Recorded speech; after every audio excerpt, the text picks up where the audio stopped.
হিলি বাজারে দেশি আলু ও ভারতীয় পেঁয়াজের দাম এক সপ্তাহের ব্যবধানে কেজিতে ২০ থেকে ২৫ টাকা কম। বর্তমানে দেশি আলু ৪৫ থেকে ৫০ টাকা এবং ভারতীয় পেঁয়াজ একই দামে বিক্রি হচ্ছে।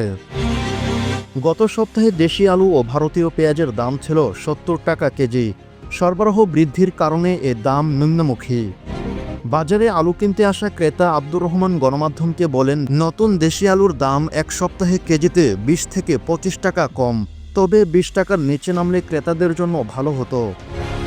অন্যদিকে পেঁয়াজের ক্রেতা মান্নান হোসেন বলেন, ভারতীয় পেঁয়াজের দাম কমেছে, তবে আরও কমলে সাধারণ মানুষ স্বস্তি পেত। হিলি বাজারের বিক্রেতা সাদ্দাম হোসেন জানান, গত সপ্তাহে দেশি আলু ৬৫ টাকা দরে কিনে ৭০ টাকায় বিক্রি করেন তিনি জানান, এ সপ্তাহে কিনেছি ৪৫ টাকা এবং বিক্রি করছি ৪৫ থেকে ৫৫ টাকায়।